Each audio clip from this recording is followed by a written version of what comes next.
بسم اللہ الرحمن الرحیم۔ السلام علیکم۔ آج میں آپ کو حضرت حبیب بن زید انصاری رضی اللہ تعالیٰ عنہ کا ایک واقعہ سناتی ہوں۔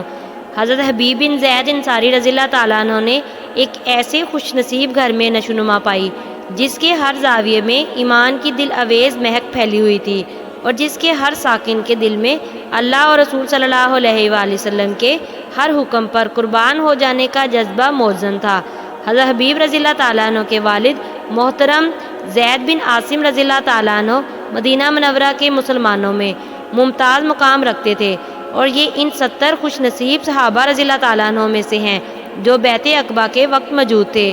انہوں نے رسول اللہ صلی اللہ علیہ وآلہ وسلم کے دست مبارک پر بیعت کا شرف حاصل کیا، اور ان کے ہمراہ بیوی بچے بھی تھے۔ ان کی والدہ ام عمارہ بن مازن قبیلے سے تھیں۔ یہ وہ پہلی خوش نصیب اور بہادر خاتون ہیں جس نے دین الہی اور رسول اللہ صلی اللہ علیہ وآلہ وسلم کی دفاع میں سب سے پہلے تلوار اٹھائی۔ ان کے بھائی عبداللہ بن زید انصاری رضی اللہ تعالیٰ عنہ نے غزوہ احد میں رسول اللہ صلی اللہ علیہ وآلہ وسلم کے دفاع کی خاطر اپنا سینہ آگے بڑھایا تاکہ دشمن کی طرف سے جو تیر بھی آئے وہ ان کے سینے میں لگے اور رسول اللہ صلی اللہ علیہ وآلہ وسلم کو کوئی خراش بھی نہ آئے۔ یہ ایمان پرور منظر دیکھ کر آپ صلی اللہ علیہ وآلہ وسلم نے بے ساختہ ارشاد فرمایا، اہل بیت تم پر اللہ تعالیٰ کی برکتیں نازل ہوں، اہل بیت تم پر اللہ تعالیٰ کی برکتیں نازل ہوں۔ حضرت حبیب بن زید رضی اللہ تعالیٰ عنہ کے دل میں نور ایمان جلوہ نما ہوا، اور یہ حلاوت ایمانی سے لذت آشنا ہوئے۔ یہ اپنے ماں باپ خالہ زاد بھائی کے ہمراہ مکہ معظمہ کی طرف روانہ ہوئے تاکہ ان کے 70 تاریخ ساز قدسی نفوس ہستیوں میں شامل ہو سکیں جنہیں بیعت عقبہ کی سعادت عظمیٰ نصیب ہوئی تھی۔ انہوں نے اپنا ننھا سا ہاتھ آگے بڑھایا اور تاروں کی روشنی میں رسول اللہ صلی اللہ علیہ وآلہ وسلم کے دست مبارک پر بیعت عقبہ کی سعادت حاصل کی۔ اس دن سے رسول اللہ صلی اللہ علیہ وآلہ وسلم انہیں اپنے ماں باپ سے بھی زیادہ محبوب بن گئے، اور اسلام انہیں اپنی جان سے بھی زیادہ عزیز ہو گیا۔ حضرت حبیب بن زید رضی اللہ تعالیٰ عنہ غزوہ بدر میں شریک نہ ہو سکے، اس لیے کہ یہ اس وقت بہت چھوٹی عمر کے تھے، اور نہ ہی انہیں غزوہ احد میں حصہ لینے کا شرف عظیم حاصل ہو سکا، اس لیے کہ اس وقت بھی ابھی تلوار اٹھانے کے قابل نہ ہوئے تھے۔ لیکن اس کے علاوہ تمام غزوات میں رسول اللہ صلی اللہ علیہ وآلہ وسلم کا بھرپور ساتھ دیا، اور ہر غزوے میں شجاعت، تجربہ، مجدد و شرف اور قربانی کی ناقابل فراموش داستانیں رقم کی۔ یہ تمام غزوات ایسے ہیں کہ اپنی عظمت اور جلالت شان کے باوجود ان کی تہ میں ایک عظیم مقصد پنہاں ہونے کے علاوہ کوئی داعیہ نہیں پایا جاتا۔ لیکن آپ کو ایک ایسی دردناک داستان سنانا مقصود ہے جو انسانی ضمیر کو جھنجھوڑنے کا باعث بنتی ہے، اور اس نے عہد نبوت سے لے کر آج تک لاکھوں مسلمانوں کے دلوں میں لرزہ طاری کیا ہے۔ 9 ہجری میں اسلام اپنے جوبن پر تھا، اسلامی شان و شوکت اپنے عروج پر پہنچ چکی تھی۔ جزیرہ نمایاں عرب کی ہر طرف سے بے شمار قافلے رسول اللہ صلی اللہ علیہ وآلہ وسلم کی زیارت، آپ کی بیعت کرنے اور دائرہ اسلام میں داخل ہونے کا برس عام اعلان کرنے کے لیے جوک در جوک مدینہ منورہ پہنچنے لگے۔ ان قافلوں میں ایک وفد بنو حنفیہ کا بھی نجد سے آپ کی خدمت اقدس میں حاضر ہوا۔ وفد نے اپنے اونٹ مدینہ طیبہ سے باہر ہی بٹھا دیے اور سامان کے پاس مسلمہ بن حبیب حنفی کو چھوڑ دیا۔ یہ وفد نبی اکرم صلی اللہ علیہ وآلہ وسلم کی خدمت میں حاضر ہوا اور آپ کے روبرو اسلام قبول کرنے کا اعلان کیا۔ رسول اللہ صلی اللہ علیہ وآلہ وسلم اس وفد کی آمد سے بہت خوش ہوئے، ان کی عزت افزائی کی، اور آپ نے وفد کے ہر رکن کو قیمتی تحائف سے نوازا، اور ان کے اس ساتھی کو بھی تحائف دیے جسے یہ آپ سامان کے پاس چھوڑ کر آئے تھے۔ یہ وفد نجد واپس پہنچا ہی تھا کہ مسلمہ بن حبیب مرتد ہو گیا، اور برس عام اس نے یہ اعلان کر دیا، میں رسول ہوں، مجھے اللہ نے بنو حنفیہ کی طرف رسول بنا کر بھیجا ہے، جیسا کہ محمد صلی اللہ علیہ وآلہ وسلم بن عبداللہ کو قریش کی طرف رسول بنا کر بھیجا۔ یہ اعلان سننے کے بعد قوم اس کے گرد جمع ہونے لگی اور قومی عصبیت کی بنا پر اس کا بھرپور ساتھ دینے لگی۔ قومی عصبیت کا یہ عالم تھا کہ بنو حنفیہ کی ایک شخصیت نے برملا کہا، میں گواہی دیتا ہوں کہ محمد صلی اللہ علیہ وآلہ وسلم سچے ہیں۔ اور مسلمہ جھوٹا ہے، لیکن ربیہ قبیلے کا جھوٹا شخص مجھے مضر قبیلے کے سچے سے زیادہ عزیز ہے۔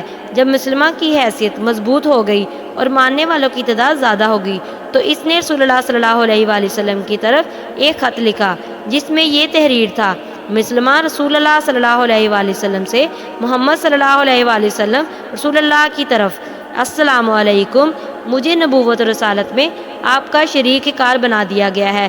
نصف زمین ہمارے لیے ہے اور نصف قریش کے لیے، لیکن قریش ظالم قوم ہے۔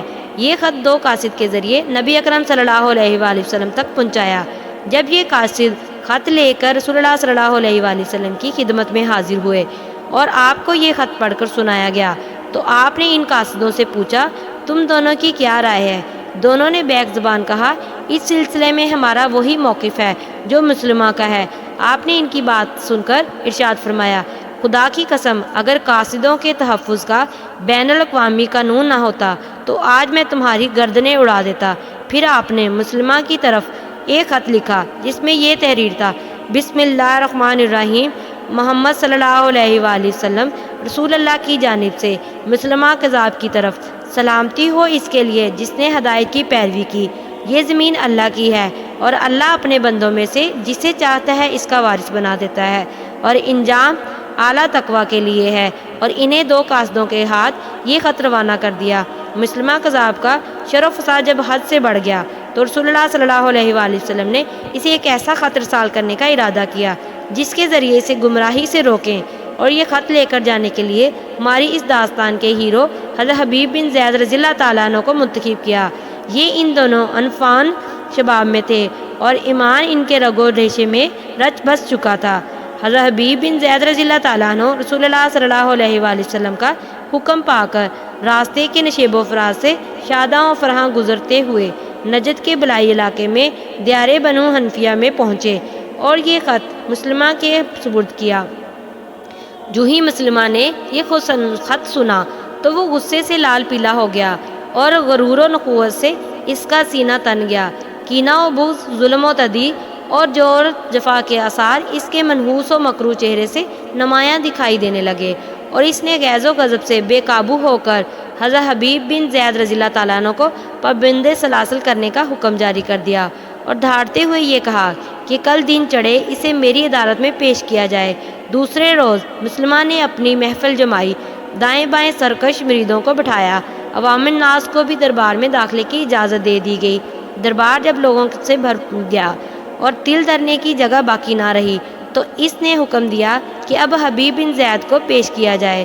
آپ بھیڑیوں میں جکڑے ہوئے آہستہ آہستہ چل کر وہاں پہنچے۔ حضرت حبیب بن زید رضی اللہ تعالیٰ عنہ لوگوں کے جمع و کثیر کے درمیان بڑی شان و شوکت کے ساتھ سینہ تان کر اس طرح سیدھے کھڑے ہو گئے جیسے کوئی عمدہ قسم کا سیدھا نیزہ زمین پر گڑا ہوتا ہے۔ مسلمہ نے ان کی طرف دیکھا اور کہا، کیا تم گواہی دیتے ہو کہ محمد صلی اللہ علیہ وآلہ وسلم اللہ کے رسول ہیں؟ فرمایا، ہاں میں گواہی دیتا ہوں کہ محمد صلی اللہ علیہ وآلہ وسلم اللہ کے رسول ہیں۔ یہ سن کر غیظ و غضب سے مسلمہ کی رگیں پھول گئیں اور کہا، تم گواہی دیتے ہو کہ میں اللہ کا رسول ہوں؟ حضرت حبیب بن زید رضی اللہ تعالیٰ عنہ نے مذاق کے انداز میں کہا، میرے کان تیری بات سننے سے قاصر ہیں۔ یہ سن کر مسلمہ کے چہرے کا رنگ بدل گیا، غصے سے ہونٹ کانپنے لگے اور جلاد سے کہا کہ اس کے جسم کا ایک حصہ کاٹ دو۔ جلاد نے حضرت حبیب رضی اللہ تعالیٰ عنہ پر تلوار سے زوردار وار کیا اور جسم کا ایک حصہ چشمے زدن میں کٹ کر زمین پر پھڑ پھڑانے لگا۔ اس کے بعد مسلمہ نے دوبارہ پوچھا، کیا تم گواہی دیتے ہو کہ محمد صلی اللہ علیہ وآلہ وسلم اللہ کے رسول ہیں؟ فرمایا، ہاں میں گواہی دیتا ہوں کہ محمد صلی اللہ علیہ وآلہ وسلم اللہ کے رسول ہیں۔ اس نے پوچھا، کیا تم یہ گواہی دیتے ہو کہ میں اللہ کا رسول ہوں؟ آپ نے غصے سے کہا، میں نے تجھے پہلے نہیں بتایا تھا کہ تیری بات سننے سے میرے کان قاصر ہیں؟ اس نے جلاد کو حکم دیا کہ اس کے جسم کا ایک اور حصہ کاٹ دیا جائے۔ تو اس کا حکم سن کر جلاد نے ایک اور وار کیا اور دیکھتے ہی دیکھتے جسم کا ایک اور حصہ کاٹ ڈالا۔ اب یہ دونوں حصے ایک دوسرے کے برابر زمین پر پھڑ پھڑا رہے تھے۔ مجمع دم بخود ٹکٹکی لگا کر یہ المناک منظر دیکھ رہا ہے۔ مسلمہ سوال کر رہا ہے، جلاد تلوار چلا رہا ہے، اور حضرت حبیب رضی اللہ تعالیٰ عنہ دیوانہ وار کہے جا رہے ہیں۔ میں گواہی دیتا ہوں کہ محمد صلی اللہ علیہ وآلہ وسلم اللہ کے رسول ہیں، جسم کا نصف حصہ گوشت کے قطلوں کی صورت میں زمین پر بکھرا ہوا ہے اور دوسرا نصف زبان حال سے پروردگار عالم کی وحدانیت کی گواہی دے رہا ہے۔ بلاخر ان کی پاکیزہ روح پرواز کر جاتی ہے اور ان کے پاکیزہ لبوں پر نبی اکرم صلی اللہ علیہ وآلہ وسلم کا نام، جن کے دست مبارک پر بیت عقبہ کی سعادت حاصل کی تھی، سلطان دو جہان صلی اللہ علیہ وآلہ وسلم کا پاکیزہ نام مسلسل ان کی زبان پر جاری ہے۔ حضرت حبیب بن زید رضی اللہ تعالیٰ عنہ کی شہادت کی خبر ان کی والدہ ماجدہ کو ملی تو ارشاد فرمایا، اسی لیے تو میں نے اپنے بیٹے کو تیار کیا تھا، اللہ تعالیٰ کے ہاں میں ثواب کی طالب ہوں۔ بچپن میں میرے بیٹے نے رسول اللہ صلی اللہ علیہ وآلہ وسلم کے دست مبارک پر بیعت عقبہ کی تھی اور آج ان کا حق ادا کر دیا، اور اگر اللہ تعالیٰ نے مجھے قدرت دی تو میں مسلمہ کو عبرتناک انداز میں موت کی گھاٹ اتاروں گی، اس کی بیٹیاں سینہ کلوبی پر مجبور ہو جائیں گی۔ حضرت حبیب بن زید رضی اللہ تعالیٰ عنہ کی والدہ ماجدہ کی جانب سے اس دل آویز تمنا کے اظہار کو زیادہ مدت نہ گزری کہ خلیفہ ثانی حضرت ابوبکر صدیق رضی اللہ تعالیٰ عنہ کی طرف سے مسلمہ احزاب کے خلاف جنگ کا اعلان کر دیا گیا۔ مسلمان وفور شوق سے چوکڑیاں بھرتے ہوئے مسلمہ احزاب سے نبرت آزما ہونے کے لیے روانہ ہوئے۔ لشکر اسلام میں بنو مازن قبیلہ کی معزز ایور خاتون حضرت حبیب بن زید رضی اللہ تعالیٰ عنہ کی والدہ ماجدہ اپنے بیٹے عبداللہ بن زید رضی اللہ تعالیٰ عنہ کے ہمراہ شامل ہوئی۔ یمامہ مقام پر یہ خطرناک لڑائی لڑی گئی۔ میدان کارزار میں یہ غیور جرات و شجاعت کا پیکر بنے ہوئے للکار رہی تھی، اللہ کا دشمن کہاں ہے؟ مجھے اللہ کی دشمن کا پتہ بتاؤ۔